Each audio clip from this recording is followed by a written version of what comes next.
Okay, everybody, I apologize for the delay. We can officially start the meeting at this time. We're not streaming live on YouTube, but he will figure that portion out for us. Let me go ahead and share my screen again so we can see the presentation.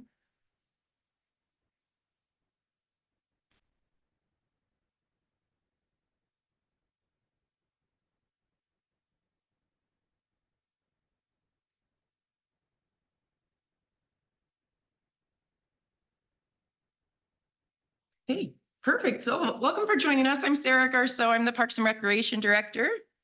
Thank you. Thanks for coming and joining us for the Cedarwood project today. My name is Jill Meese. I'm the Parks Planning and Development Coordinator.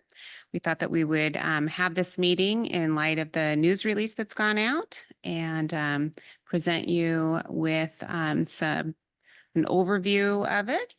Do the next slide. So tonight we're going to go over the history of the property and the community center vision that we're revisioning at this point right now, as well as the project limitations for the site and also the budget, and then the recreational opportunities survey and public outreach, which is going to be in our next steps. And we'll also have an open discussion tonight with the folks online and in the room. So for online, once we get to the open discussion, we can have you raise your hands and then I'll ask you to unmute, and that way we can go through the process of dialogue. Thank you. So this is the outside of the Cedarwood project. If you're not familiar with where it is, it's just kind of centrally located in Frontier Village. I do have a map in a later slide here that I'll be bringing up, but this is the building. And the brief history of this project, if you want to do the next slide, is the city came into ownership of this building in 2021. Prior to that, it was a recreation building for the surrounding neighborhood. It was built at the same time as the Cedarwood apartments and also the single family and duplex residential area right around it. It's in a high occupancy area. And it has experienced some intermittent closures. I don't have a lot of details about the intermittent closures through the years. Just in the research of going through the documents, there was some notes that it had been closed and then reopened. In March of 2000 is the best record that we can find, is that it was permanently shuttered at that point. It was reported to the county that it would be closed. And so for the purpose of their fire inspection and stuff like that, they had let the county know that they were going to be shuttering the building. Once the city obtained ownership of it, we had a structural analysis done of the existing building to see what we had as far as what existing infrastructure could be remodeled, or if there was any ability to add on to it, and just kind of what were the bones of the project at that point. We also had a critical area report done, and we identified that there's wetlands and streams on the site. We do have some pictures here of the inside of the building for those of you that have not been in it. It is secured at this time, but it looks the same. The city has not done any interior work on the building. It has a glass, kind of a skylight roof, and basically a single wall construction. So there isn't any conditioned space in the building. There's no HVAC system. There's very limited electrical for lighting. And then it has been used, it's a concrete floor, and there's some cracks in the concrete, and then it's been used as a basketball court. It's been striped, but it's not like a regulation size of a basketball court. There are 2 rooms on the south end of the building, and we've heard different rumors about what was in there. It looks like it was storage. Perhaps it was a handball or some type of a sport ball. I don't know the extent of the use of those, just based on the lighting in it. And so that's the inset picture there that's shown is one of the storage areas in there. For the outside of the building, on the next slide here has the clubhouse. It's 2 buildings on the site right now. One is a restroom. So there's been a capped sewer connection, but there is a sewer connection on site. And then there's the main building there on the left. These pictures were taken not that long ago. So this is pretty much what it looks like as of today. When the city took ownership of the property, we really had envisioned having some needs come forward out of that public, or out of the gap analysis that was done. So we and the Parks Department do an analysis of what our current facilities are, and then we survey the public as well as take comment when we're doing our comprehensive plan, as far as what are the desires of the community and what is needed in the community. A community center came up over and over again, that the Lake Stevens is, as we know, a city of about 42,000 people, and we don't have a space like this. So that emerged as a preferred alternative at that time, was to look at visioning this site for a community center. The city also looked for a partnership to be able to operate the community center. We did talk with the YMCA about that and entered into an agreement with them. And we also listened to a lot of the public comment. We did do a real specific survey as far as what are the uses of the community. And so we got some preferences from that work that we had done. Here's the map that shows this project. It's in the star there and indicated as the Cedarwood property. And we also know that we have a recreation gap in this particular part of the city. We have the lake that flanks it on the east side, and on the west side is Highway 9. So this particular area in this neighborhood could use some recreation opportunity in there. So we knew that taking on the property, there was definitely a use that could come forward out of that. We went forward with the vision of a community center. When we engaged designers and got engineering estimates for a building that would suit the needs of our community, the cost of it far exceeded the budget for it. We have been successful in getting some grants, but there would still be several $1 million of a shortfall. So going back to the drawing board and coming up with ideas that we also know that are needed in this community and needed in this particular area is the reason for the meeting tonight, to just bring you up to speed on the city's efforts this far, and then look towards the future of what types of amenities and recreation elements can be available in this neighborhood, and to the community, the greater community as well.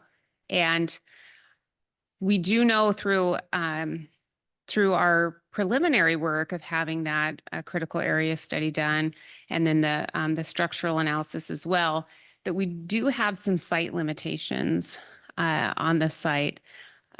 There is not a lot of room to expand unless, other neighbors are ready to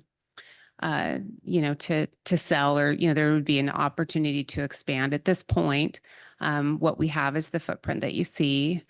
It can't, the building or the intensity of the use cannot extend any further than the existing footprint towards the critical area. The critical areas are shown on this map, and the building you'll see kind of up at the top of the picture there, and then we have the critical areas of the stream and the wetland directly behind the building, or just west of the building.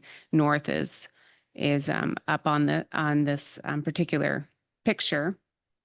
We do know that there's some space in between the buildings, where we could expand the footprint there. But recognizing that we do have those critical areas on site, we want to be aware of that and cognizant. We know based on our public outreach in our community that it needs to be an active recreation site because we just lack that active recreation in that area, as that map showed, that kind of empty area for recreation. At this, just because of the cost and fitting into that budget, we don't believe that we can do a fully enclosed building such as a community center, but also recognizing that we have this weather that we're experiencing tonight. We are thinking something of a covered opportunity so that we would get more seasons of use from it. And then the parking really can't be expanded based on just the site considerations. Roughly 15. Yeah. And you know, it's 15 under. Correct. And yes. 15 online, that was a question in the audience about how many parking spaces, only because it didn't pick up on the mic. Oh, apologize for that. Yes, about 15. So understanding that, you know, our staff met internally and just brainstormed some ideas and prior to this meeting just to see what could come out of it, and then wanting to hear from the community at this meeting of other ideas that we're not thinking of. One of the ideas that emerged would be a sport court of some flexibility in size. There were some different sports that were thrown around. We know based on feedback from the community as well that there's a lack of full-size basketball courts in the community. And then having volleyball or things that could be played outdoors under a cover. So some of the ideas you'll see here up on the screen, of course, are volleyball, basketball, gaga, futsal. Futsal is an indoor soccer almost, and it's played generally on basketball courts. Again, you'd have kind of some flexibility of having, multi-sports. There's the possibility of a playground on this site, or a splash pad, pump track, or a combination of these. Being aware that when we do combinations on sites, they obviously have to work together. And then also sometimes if we do a combination, each element is then smaller than what it would be in its full size. So those were just some rough things that were discussed and brought forward for input by the group to add to these ideas. The idea of having this open discussion with the community is to get your preferences, get your feelings, get your takeaways from this, so we can put together a survey and be able to send that out for the public to respond to, and then have a follow-up meeting based on those findings. So, excuse me. And one thing I want to be clear on is the recreational opportunities that you saw on the screen and that we said out loud. It was just an internal brainstorming in order to get the process started. We have zero intentions of forwarding any of them at this point without the community feedback. We, of course, want to build what the community needs. And so this is a great opportunity for us to hear different ideas. Then we'll generate those into the survey to ensure that we've represented what people have said here at the public meeting, and that public survey will be open for 3 weeks in order to get the most amount of response possible. Yes, thank you for that. Yeah, it's just a jumping off point to get the, to start thinking about something on this site. And then also, if you guys have ideas that are not up there, we definitely want to hear that, as well as if there's an idea up there that you're drawn to, definitely let us know on that. From all of these, this discussion today, then the ideas, of course, are, as Sarah said, included into the survey. And then also the survey we hope to have out tomorrow for the community to take. So your suggestions tonight will be inputted into them tomorrow before their release. And then after the follow-up of that and coming up with some preferred alternatives, we would be hiring a design and engineering team to be able to to put those ideas on paper and show us where it would go so that the community has something to react to and give us some additional feedback at the time that we get those alternatives. So does anyone have any questions on the material or want to share any ideas? If you're online, you can raise your hand and I can enable speaking. If you're in the room, we'd ask you to approach the microphone so online people can hear you. Or if you're opposed to that, I can always repeat back the question on your behalf. I do have somebody online. So Chelsea, I'm going to get you brought in here.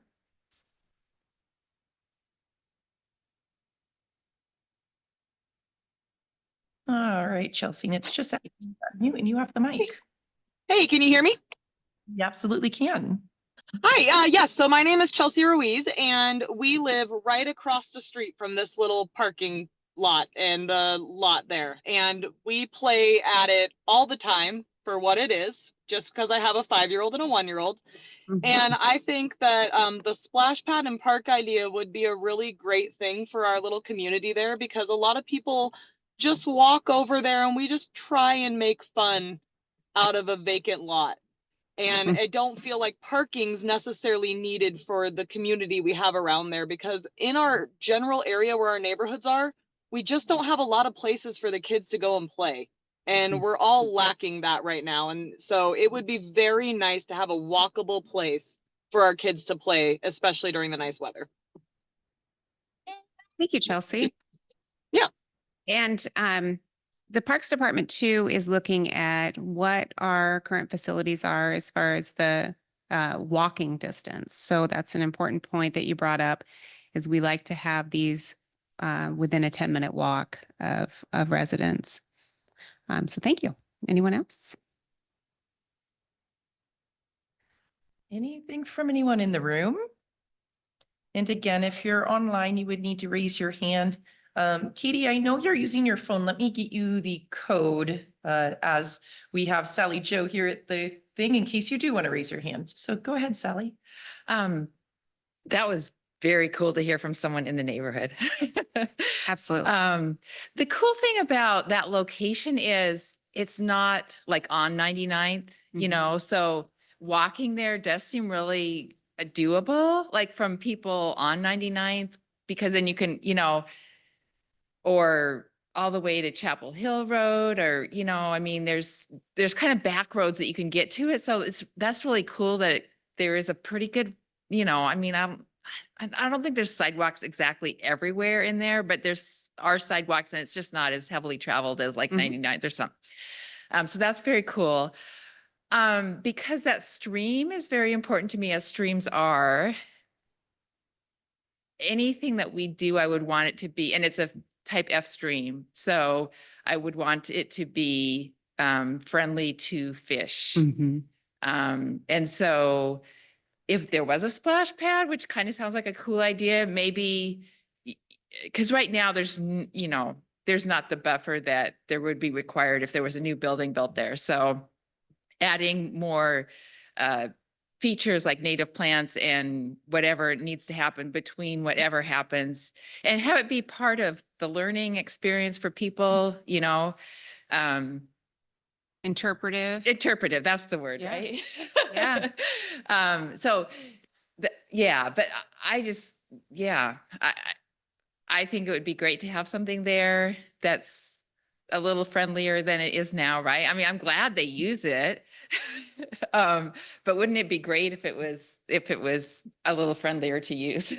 Yeah. So Thank you. Thank you. I have two more online with their hand raised. And Katie, I see you figured out how to raise your hand. I'm glad to see that. I'm going to push your allowed to talk and ask you to unmute. I believe on your phone, the code is 6 to unmute if needed. And Katie, you should be unmuted now, but we can't hear you. Can you hear me? Hey, we can hear you. Yes, welcome. Okay, hi. I'm actually not on my phone, but I have the same issue. I just have my computer updated, so it's a little new to me. So yes, I think that a splash pad, maybe a walking path. We were kind of throwing around ideas in the HOA and thinking, you know, we did at Cedarwood 2 Apartments that I manage. We did just finish our park over the summer, which, you know, for insurance purposes, we can't call it a community park. But I'll just leave it at that. So I think that any community space is going to be a positive one for our community because we have such a great need here and a lot of families in the neighborhood. So I think that definitely, I never even thought about the splash pad idea. I think that's a really great idea. So I like that one. And you know, just maybe a nature path or walking path. Even one idea that I had was a community garden. You know, just because I think that we would be happy to have any additional kid-friendly areas. But I think that, you know, all of those are great ideas. Great. Awesome. Thank you. Thanks, Katie. Yeah, thanks. One thing, just to throw it out there and make sure everybody's reminded of it, is this will be a public park available to the entire community or even people that don't live here. And splash pads, they're amazing. They're so much fun, but they also draw people in. So it is just something to keep in mind that it could draw the traffic to the area as well. So that's something that we would have as part of studies and just make sure we have the parking available for them to join, but would all be part of that design process that we would encourage you to stay involved all the way through with us. So thank you so much, Katie. You're more than welcome to raise your hand if you have something else come up. Chelsea, we have you with your hand raised as well. So I'm bringing you back up for asking you to unmute, and you should be live. Thank you. So I did want to clarify. So even the spot behind the houses where this trail is that I do not feel safe letting my children go play at, that they want to play at all the time, that is also a part of getting reimagined for this whole area, that whole back lot that we have that's not very safe for the kids. Are you speaking about like in the center of the houses and the trail? Yes, on the side where the restrooms are, there's a little trail and there's a bunch of trees and everything around there. And then on the back side, it dips down a little bit. And I don't feel safe having my kids playing around there at all. So it's a lot of wasted space. And I was hoping that with all of this, it would bring a little bit more space to that dead grass path area back there. And when she mentioned something about the creek, it made me think that you guys are thinking about expanding back in that area as well. Yeah, so we are aware of that trail. If the trail is on this parcel, then yes, I think, and don't quote me on this, but I think that this trail leaves this parcel at some point. So obviously that would be onto another homeowner or another ownership of the parcel. So anything on this parcel, which is shown in the parcel line, it's outlined in red, that would be subject to this revisioning. Yeah. And I know Okay, that's perfect. I know this map is small that we're seeing in this PowerPoint presentation up on the screen, but we'll make sure that it is on our project webpage so you can see the full version. Essentially, the red line is what dictates the property line. So that is the ownership boundary. And then you'll see the wetland buffer, which is where the stream is indicated as well. And then you have a purplish line that goes kind of north to south on this screen. Everything to the left of that cannot be touched or developed. Everything can be. And so essentially the building that is there now will be removed. And then we're talking about what goes in to redo this area. Now, parking can be reconfigured as part of the project, but everything, about half of the property is what is usable. Okay.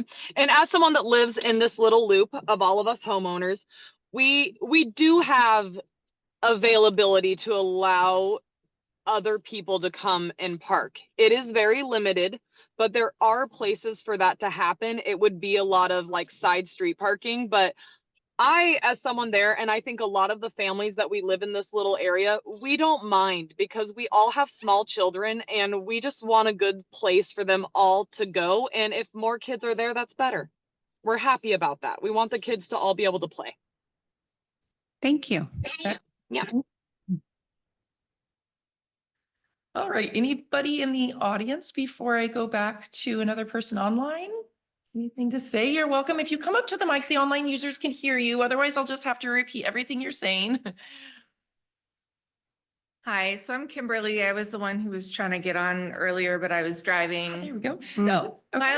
finally got here. I'm actually the HOA president for Cedarwood. So I was very interested in coming and finding out what you guys wanted to do for that little space. I also live directly across from the building. So that is also of high interest to me, what happens to it.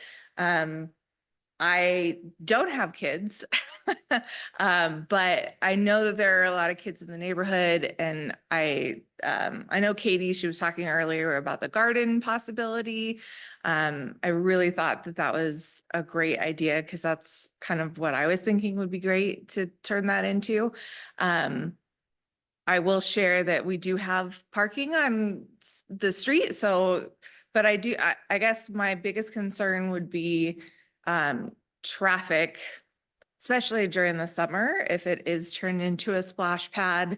I worry that the area would just kind of get, because it is such a small, compact area, I worry it would get overrun a little bit.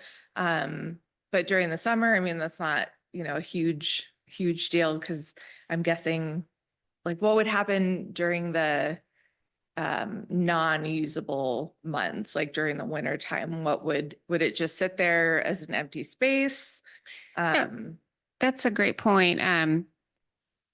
They do, obviously in the winter, Yeah. we don't have the water on. There comes a time in the weather, generally around Labor Day, where the water gets turned off. So, if something like a splash pad emerged, then we would look for alternative and complementary recreation on the site Okay. that could be used when the splash pad is not being used. Okay. I know, because a lot of kids use that area for basketball. Yeah. Mhm. So I definitely want space for, the kids to play. I'm not against kids, even though I don't have any, but Mhm. I do want to make sure, because I work from home. Mhm. I want to make sure that I'm able to continue working from home in peace and quiet, but also, understand that it's a community space and there's going to be people and noise. And but so yeah, I like the splash pad idea. I love a garden idea. So I'm just wanting to put that out in the world. So, Perfect. Thank you. okay. Appreciate it. We did notice, obviously, the past use of the building was a basketball court.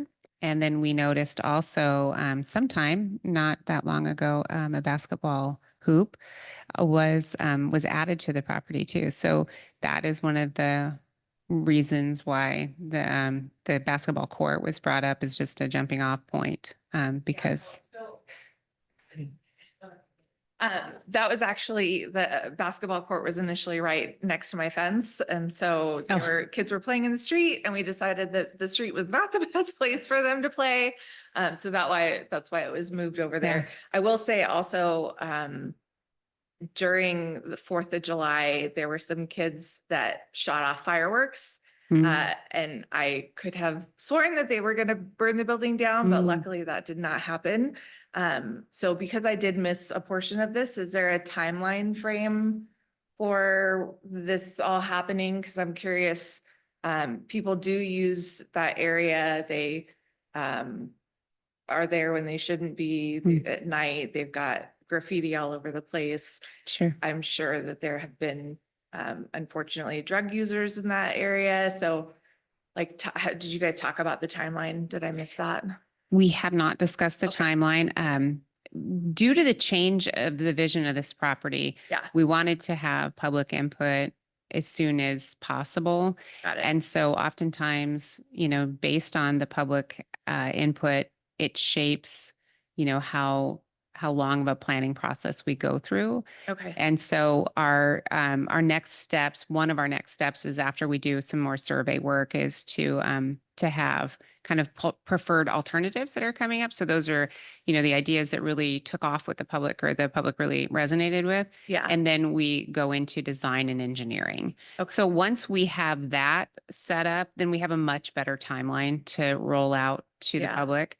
So we're just Um, at the beginning stages right now. In the meantime, is there any plans to maybe add some lights or to get it so it is a little bit safer at night? Because especially now when it gets darker earlier, then that's when more people start to do things that they shouldn't be doing in that space. And living across from it, I do feel unsafe because that area is so dark. So I'm just curious if you guys had any thoughts or plans on possibly making the area a little more safe with lights or cameras, and then like cleaning up the graffiti or having somebody come by, every couple of weeks just to kind of check and make sure that there's not shopping carts there or because a lot of people drop random things in that space.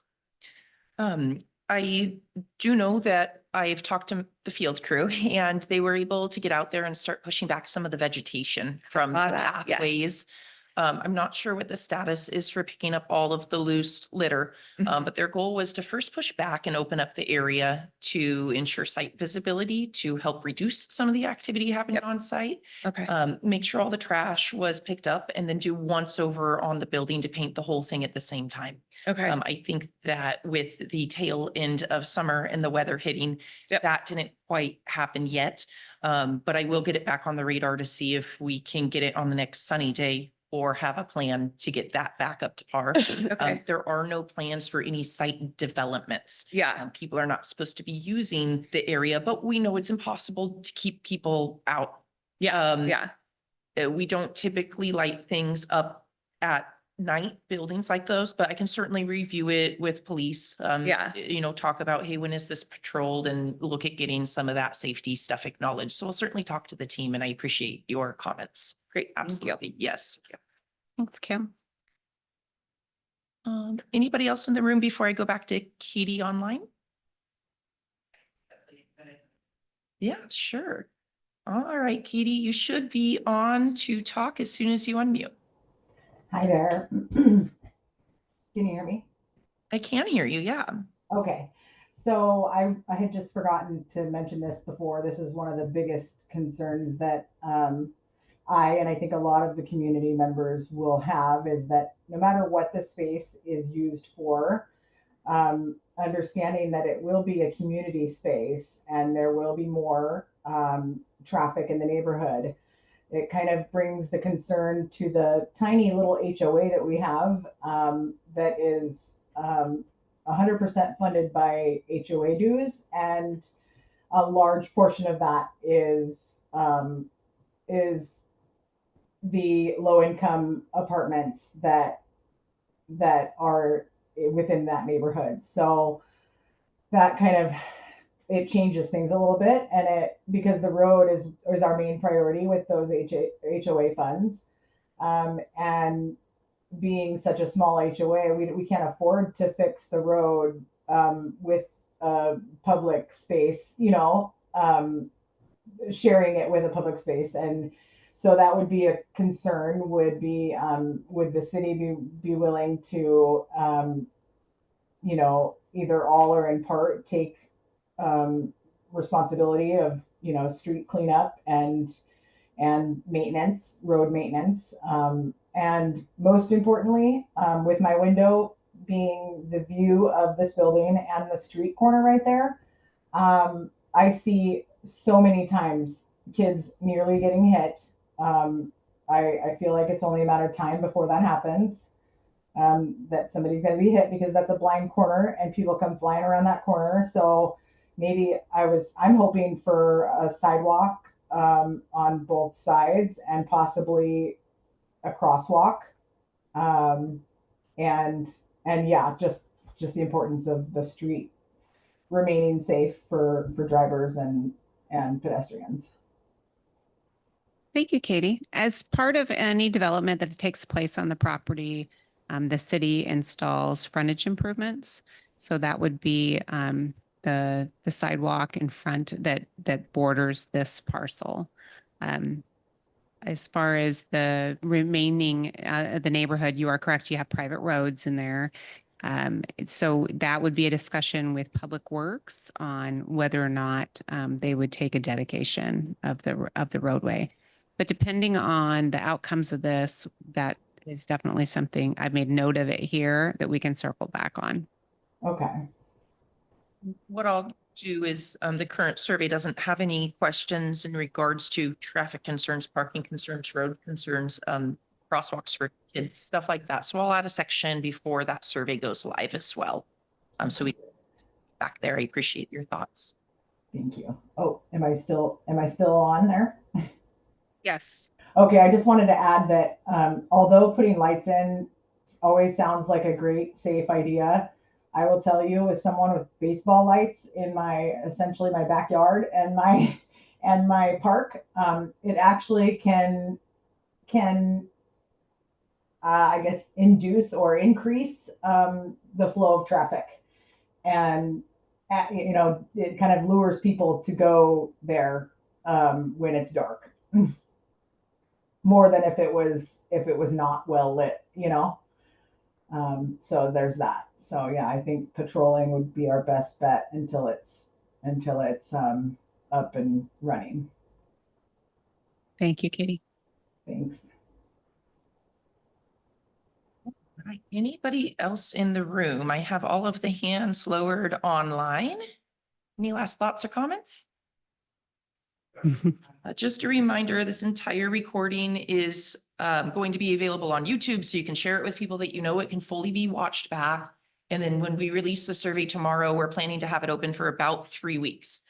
We can mail people copies. We can give them hard copies. We'll have signs in the parks for QR codes to easily access it. And then we plan to drop into the neighborhood a couple times just to try to engage the people that live around there as well. So just another idea of a feature maybe in the park might be picnic shelters or something like that. Yeah. Thanks, Sally Jo. All right, if nobody else, yeah, come on.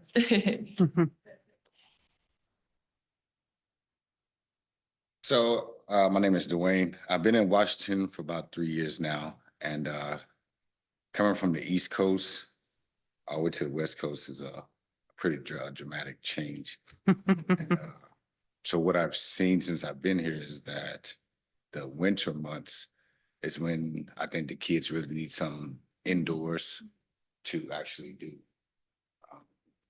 The building is already built as a basketball court. If it is feasible, you can knock out basketball, volleyball, that soccer indoors, whatever that's called. So a lot of those things can be done in one space.